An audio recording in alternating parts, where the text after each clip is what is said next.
Okay, we're ready to start.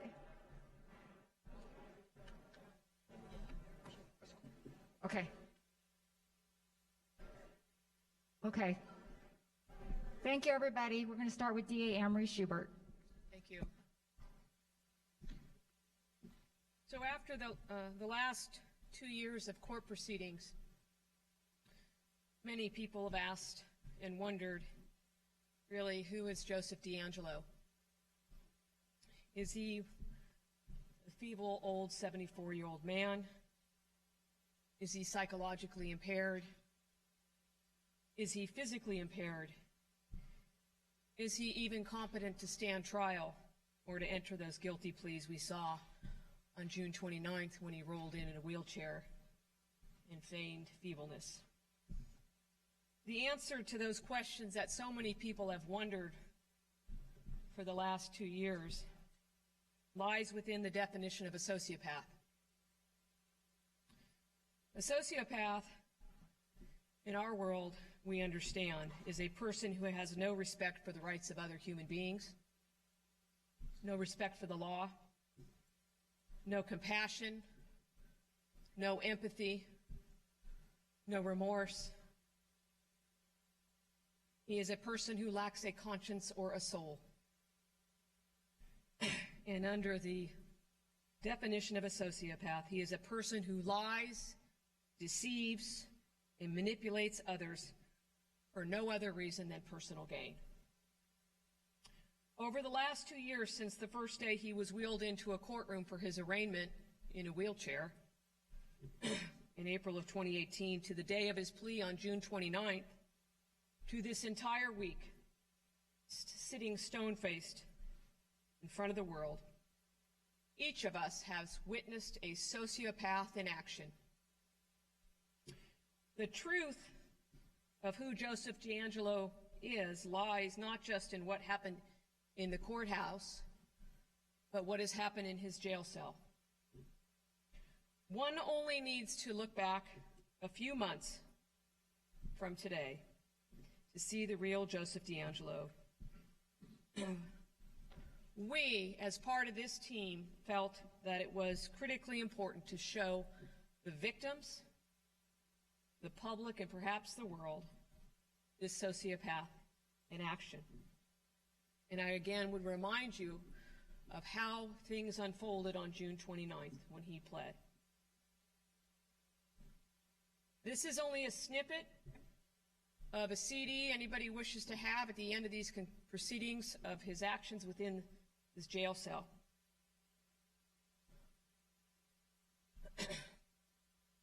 This is June 1st, just a couple weeks before he pled. He's not a feeble old man, as he portrayed himself to be on June 29th.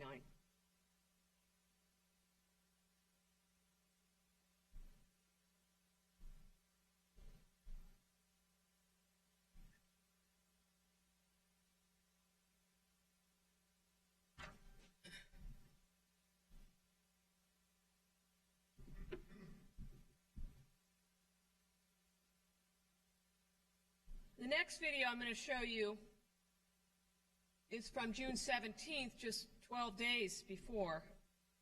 And before I play this, I ask you to watch it closely. Watch it for what he does. Watch his flexibility. Watch his dexterity. Watch his mental drive. Think back on the crimes that he committed. Think back about what he did to escape. Think back what he did to shadow the light.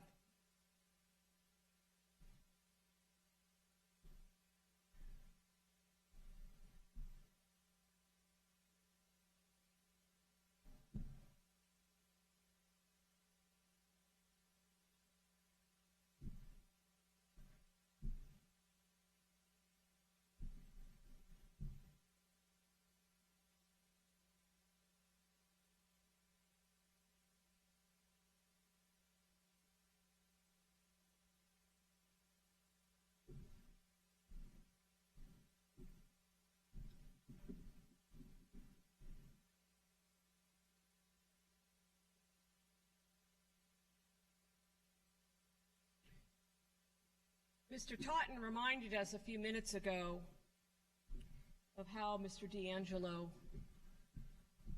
attempted to hide the light so he could remain in darkness during the commission of his crimes. And when we watched this, we were struck by what happened 45 years later. And we hearken back to those crimes of what he did to hide the light and to remain in the darkness. These are photographs from some of the crime scenes where he put blankets over televisions or lights. And so when you look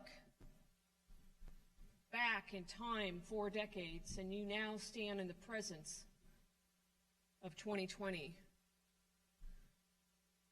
you can see that Joseph DeAngelo is no different today than he was 45 years ago.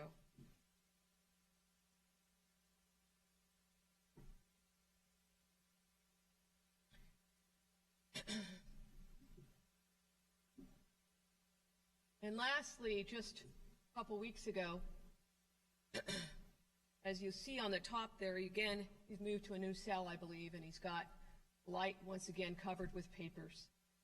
And this last one is to simply demonstrate to you his mental acuity, his dexterity, his ability to deceive or attempt to deceive the entire world into believing he is a feeble old man.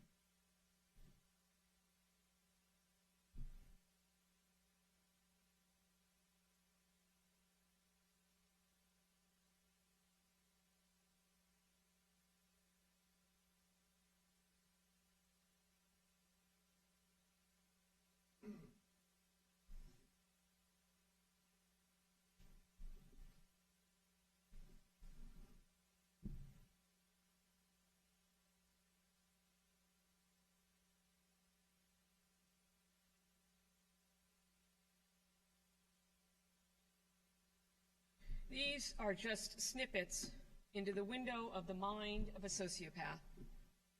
He is, quite simply, the definition of one. He has and always will be a sociopath in action. Today, the world knows that. With that, I'll turn it over to my colleague, Mr. Spitzer, for his additional comments.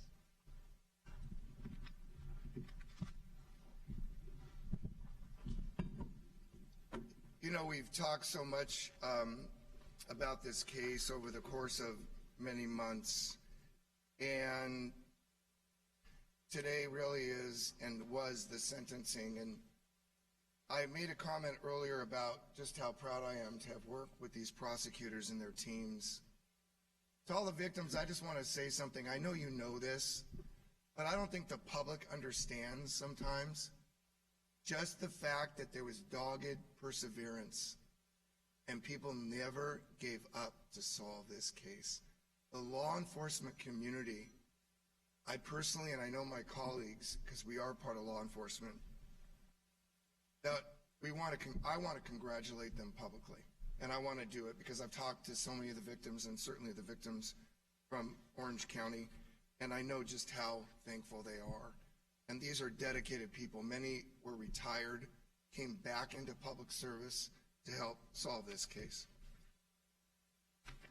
I hadn't seen these videos of the convict, to quote Drew Whitten, one of my victims from Orange County, who was a police officer in Garden Grove for 20 years. I hadn't seen these videos until today. But in our own presence, just a few minutes ago, quite frankly, Mr. DeAngelo tried to pull a fast one on all of us in our own presence, and we were witnesses to it. I'm not sure you saw how quickly he stood up out of his chair. I'm not sure you saw how strong his voice was. That voice was completely inconsistent with the body that he was trying to fake us all out with. My voice isn't even that strong, and I'm 20 years younger than he is. There's something about the proceeding that really upset me when he stood up and gave his statement. They tried to shift the sympathy table here today. They tried to get all these people covering this story to say something nice or empathetic about this monster. I was fixated the entire time on his eyes. The eyes are the windows to people's soul. He never looked up once, either during any of our statements or any of his own loved ones' statements. Everything this week was testimony of victims who despise him and his conduct. Today, we heard from people who love him. And this is what he didn't do, which upsets me greatly in his statement. He said, "I've listened to all of your statements. I'm very, truly sorry to everyone I have hurt." Everyone. Who did he leave out? The people who say they love him. He didn't just destroy your lives.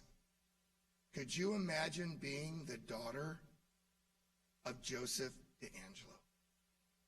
Going through life asking yourself, did he pass on through my genetic framework something that makes me somehow the same?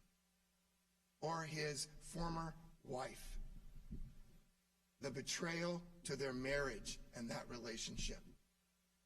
He not only hurt all of you, he left a wake of devastation with his family members who have part of him inside of them. And that has got to be a terrible, terrible, terrible nightmare. So he tried to fake us out. And by leaving out his relatives, he proved to me that it was a fake. That statement apologizing was a fake. Because if he was truly remorseful about apologizing to everyone, to quote him, who he hurt, he would have included a hell of a lot more people. So I just want to say this. I am begging you not to report it that way. I think it was my colleague from Tulare County who said that this is going to go into the history books. The history cannot be remembered that he stood up here and apologized to the victims. It can't be that his niece said he was the most beloved person in her life. It can't be a friend who said he was one of the he was the sixth boy in the family. That was an effort to humanize him. You cannot humanize him. I feel so sorry for the family members and the friends who had any connection whatsoever. I don't besmirch them or in any way denigrate what they tried to offer here today. But I will not allow, as an elected prosecutor representing at least the 3.3 million people in Orange County, to have him remembered that way during his sentencing. It was a sham. He was not remorseful. He failed to apologize to important people. He left devastation in his tracks. I can never forgive him. Some of you are more mature and more spiritual than me. You have gone to a higher place than I can. I can't forgive him. I never will. Which is why I told him I wanted to watch him die. I wanted to watch him put to death. And I've already explained that, and there's no reason to dwell on it any longer. Today, when you leave this building, many of us will never see each other again. I want you to know that this has been one of the proudest moments in my career as a prosecutor. Whether as the elected or a line prosecutor, I started my career as a prosecutor, and I will end my career as a prosecutor. And I can tell you, I've never been more proud to be part of this family. You are part of our family. We are always part of your family. Nothing about these proceedings will change that in any way whatsoever. Because I told you I was selfish when I told you I wanted to see him put to death, I want to celebrate a moment right now. We did a moment of silence. I would ask you, as the victims' families and survivors, please join me in thanking my colleagues and all the law enforcement officials who are here today for everything they did to bring that, I'd love to, but I can't, that fill in the blank finally to justice. God bless my colleagues.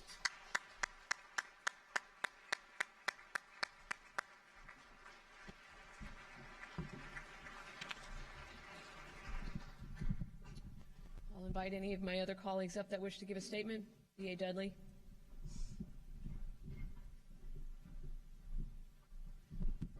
I just want to remind everyone that today, good triumphed over evil. Victims who either were recipient witnesses or had to live their life without their loved ones, you're such good people, and you just keep on doing good deeds, and it makes all the difference in the world. And the law enforcement officers, Fred, you've been doing this for 30, 35 years. You followed this case. You were part of this case. And every other law enforcement officer who didn't sleep at night trying to find the answers, your good people and your good deeds happen every day. And above all, I want to thank Anne Marie Schubert. She was our hero in all of this. She was the one who stood up and said, let's find him. And she inspired all the other district attorneys on this stage to work hard on this case. And we did.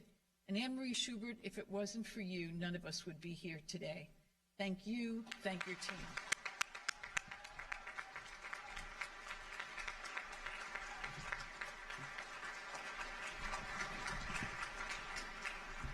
I'm just going to say it, Team Justice. Anybody else? D.A. Becton, D.A. Ward, D.A. Salazar from San Joaquin?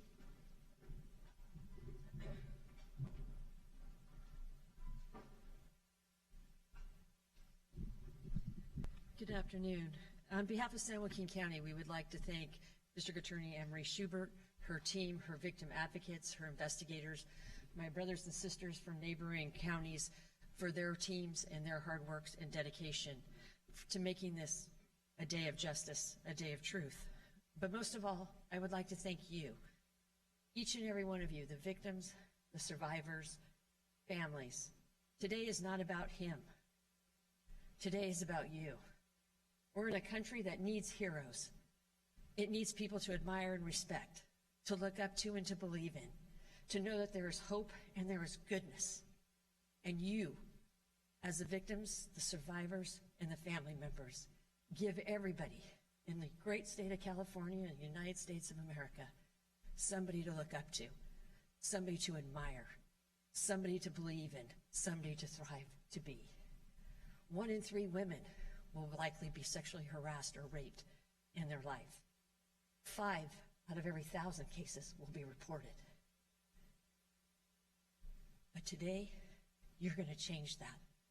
It is one of the most unreported and most traumatizing crimes in our nation.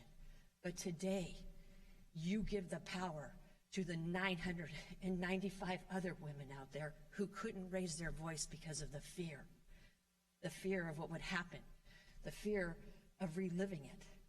You put that power in their voice, in their hands, and in their soul, and in their body to rise up so that someday my colleagues and I sit here and we say 1,000 for 1,000 spoke up and raised their voice, and justice was sought for. So today, as my colleague from down south said, it's not, don't report about him. Report about these women and these men who've endured unimaginable pain and suffering, no doubt about it, like the likes we have never seen before. If you heard anything these last days, You know what true evil and terror looks like. But better and more important is you know what a hero looks like. You know what a courage looks like. You know what faith and strength in a better world looks like. I had the privilege of working with 4 victims, John and Jane Doe and Bob and Gay, for the last couple of years. Tough as nails, fought as hard as they could for this justice, and raised their voice at every step of the way to make sure that they were heard, they were seen, and that justice prevailed. And each and every one of you did that. Each and every one of you are what this story is about, because you're amazing, you're incredible, and you're a testimony to what makes America great, and that is its strength and its courage to look evil in the face and to say, we won, justice prevailed. So on behalf of San Joaquin County, all of the members of my community, we thank the team of prosecutors here. You guys were amazing. Anne Marie Schubert deserves an award for her leadership and what she has done to bring this case. But each and every one of you deserves a Medal of Honor for the courage and the strength that you have shown and for the power you have given to everybody in our country. So thank you.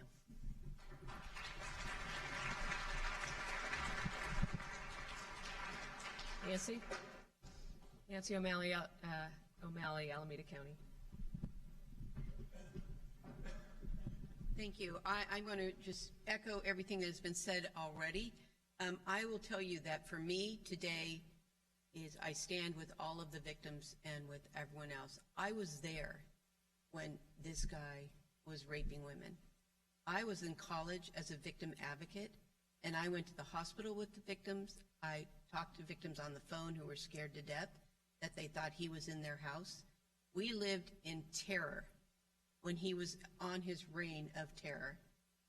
And I'm so grateful that Anne Marie Schubert and all of these incredible prosecutors and district attorneys banded together to make sure that we could solve this crime. I will tell you that this state has passed a law that requires law enforcement to submit every sexual assault forensic exam to a crime lab for testing. Because if we do not submit those exams for testing, that DNA will sit in a police evidence room or in a lab untested. And I'm grateful that we have been so strong in our advocacy to make sure that all kits are tested. And I just want to say that I'm so appreciative of DA Salazar for talking so profoundly about the challenges that women have and men have of stepping forward to talk about their victimization. And this case and the courage of all of the victims and the victim survivors that came up and bravely gave your statement, and bravely gave your statement when it happened with law enforcement, allows us to put this man away forever. So thank you for reporting this story so thoroughly. It's sensational, but it's also incredibly profound in what it says about our community, our society, and how we need to take care of each other. Thank you.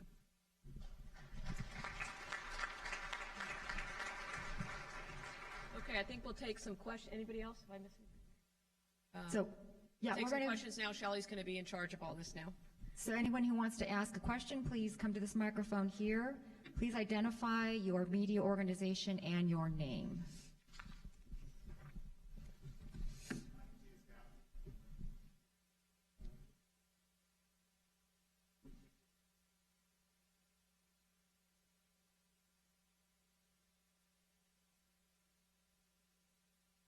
Why he was committing these murders, these rapes in these different communities where he didn't live as well, such as Contra Costa County and Alameda County. Did he travel there? Did he visit people? We saw the statement from the wife saying that he said he'd go pheasant hunting. He says he's going to work, visit his parents from far away. Do we have any more clarity on why he picked those different communities? I think probably from everyone that's worked on this, whether it's Larry Crompton or Paul Holes or Ken Clark or hundreds of detectives, you can put in all the DAs that have been dedicated. The answer to those questions, I'm not sure we'll ever know, honestly. I mean, we've all I don't want to use the word speculated, but conjectured, have theories. It's the million-dollar question I'm not sure we'll ever know. So unless somebody else has some theory. Greg? The other aspect of it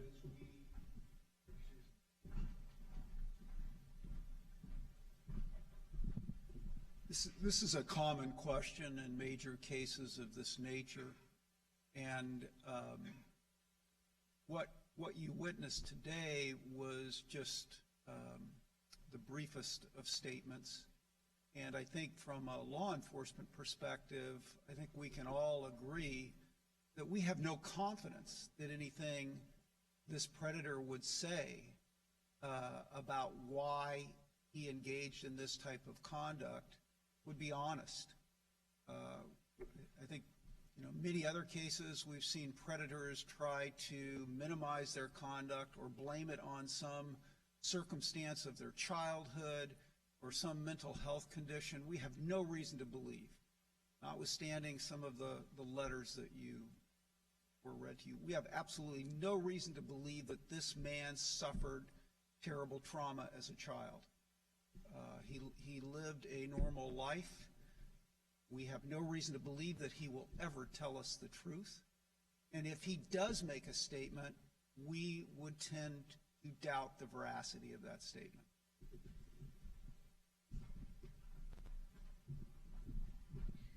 I just want to make, before I go to the next question, I just wanted to make it somewhat of an additional comment, and it really is in line with Mr. Spitzer of, his statement today. And one of the victims, I don't remember who it was, but said, his last victims were his family, and I believe that to be true.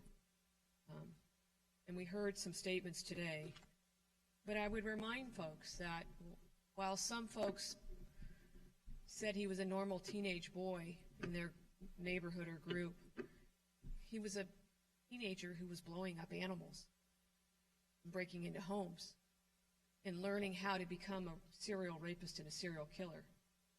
So please don't ever forget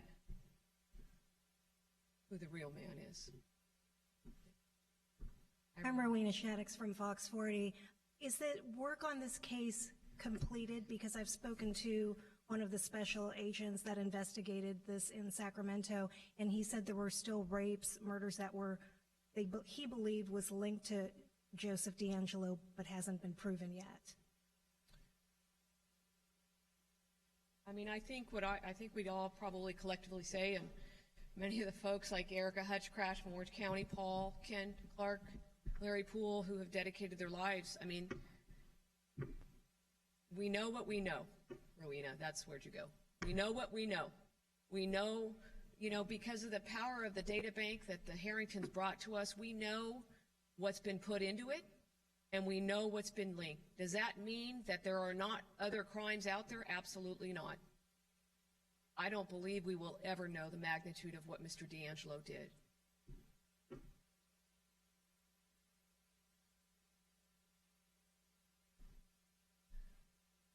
And Marie, Paige St. John with the Los Angeles Times. Had this case gone to trial, if you had not had the DNA match, would you have had enough evidence to get a guilty conviction? Well, I mean, that's like asking us to take away evidence that we didn't have, Paige. I mean, we had overwhelming evidence of the signature of the crimes, the manner of which they were committed. Then you find out everything fell in line. He was a police officer. He was in the military. He lived in the areas. But let's be honest, it was the DNA that became the most critical piece of evidence but for that, we wouldn't be here today. But family tree matching has not yet withstood, as I understand it, direct challenge in criminal court. The majority of cold cases that have been solved have either ended in pleas, like this one did, or with defendants who have long been dead. So if a court had ruled that evidence inadmissible, aside from the circumstantial evidence of the geography and timing of Joseph DeAngelo's life, did your investigators post-arrest find significant evidence that incriminated him? Well, he sat in an interview room and he muttered to himself about his mother making him do it, or Jerry, or anybody else. But just to be clear and to flip this really in a positive light is that since, as Mr. Totten said or others have said, since this arrest, close to 100 cases have been solved. And yes, cases have gone to trial in this country based upon investigative genetic genealogy, and guilty verdicts have come very swiftly. And yes, we've had pleas, and the last time I checked, somebody doesn't plead to the rape murder of an 8-year-old little girl in Fort Wayne, Indiana, if they actually didn't do it. So I understand it, but like the DNA data bank, when we get a cold hit off the data bank, that's an investigative lead that law enforcement then takes, and then you follow the dude around, collect his DNA, and you have a direct match of the East Area rapist, Golden State Killer, to Joseph DeAngelo. So, yes. So, Todd Spitz, Orange County. Bruce and Ron Harrington testified yesterday in front of the court on their victim impact statement. And one of the things they shared is since the advent of investigative genetic genealogy, we've solved 93 cases throughout the country. That probably would have gone cold forever. When they, prior to introducing Proposition 69 in 2004, there were 1,200 cases solved because of DNA, and now there's 81,000. So I appreciate the question from the Los Angeles Times. I know it's a national periodical, but of course it covers Orange County because I'm just adjacent to Los Angeles. And I want to say this unequivocally. And they said it yesterday, I'm just repeating the words of the Harringtons. That is something that DNA is something I'm going to fight for till I go to my grave, to make sure we continue to collect DNA from every felon arrested in the state of California. It has brought more closure to more victims than the advent of anything since the fingerprint. So let's get clear about that. Investigative genetic genealogy has been an eye-opener, and it brought closure, as much as you can give that term, to this case. It was the linchpin that solved this case. I will never make excuses, but some of us are supporting a bill in the California legislature for opt-out on voluntary genetic databases, and the leadership of Anne-Marie Schubert and Greg Totten to come up with guidelines which govern the law enforcement use of how we use DNA. You should check out that periodical and that excellent work, both practical and academic. As prosecutors, we are abundantly protective of people's civil rights and the right to anonymity with respect to the use of DNA. We also know in the balance as government officials, sworn elected officials, that it has also been the biggest eye-opener to the solution of cases, to give some peace and some opportunity to people sitting in here today who would have no closure, not even anything close to it, if we didn't have the advent of those two tremendous advances in law enforcement. We have our two last questions, and then we'll take some call-in questions, online questions. Hi, I'm Sharon Bernstein from Reuters. I was just wondering, how certain are we that he stopped committing these crimes in the late 80s? And if he did stop them, can you offer any insight as to how someone like that might have been able to stop them? And did it bleed out and did it push out in other ways in his life? Since then, were there other signs? I'm just curious what your insight is. I think I tried to answer that earlier. I don't think we'll ever know. I mean, honestly, on the day of his arrest, I got a text message from a colleague of a Wikipedia article about when did forensic DNA come into existence, and it coincidentally was 1986. And so, the question needs to be posed to Mr. DeAngelo. Whether he ever tells you the truth or not is, sorry about that. Madison Wade with ABC 10. The items that were taken from his home, could you speak to what those items were, and if any of those were ever returned to some of the victims or survivors, if they belonged to them? I don't think I can speak to those.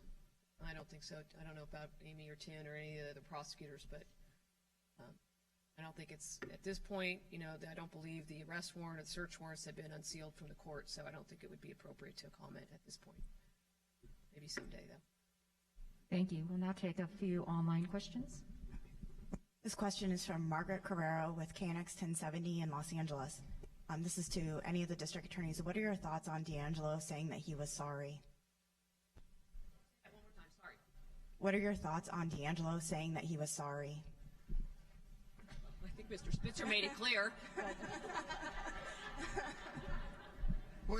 I'm not going to repeat what I said, but I'll try to say it more succinctly for radio. It was all BS.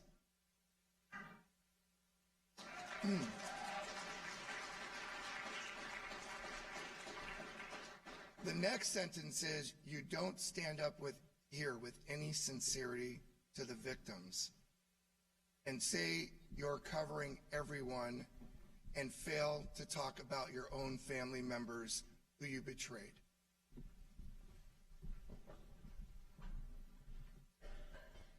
The next question is from Tony Cabrera at ABC 7 in Los Angeles. Where does DeAngelo go from here? When will his prison location be determined, and when exactly will he be transferred there?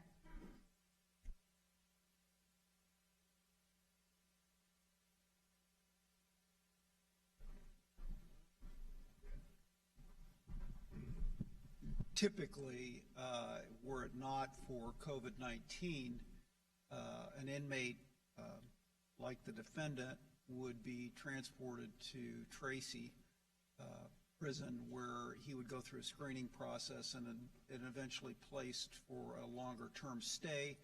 Inmates that are sentenced to life without possibility of parole are characterized as level 4, and there are only a small number of institutions in the state of California that are considered among the most secure and hardened institutions where somebody like this would go.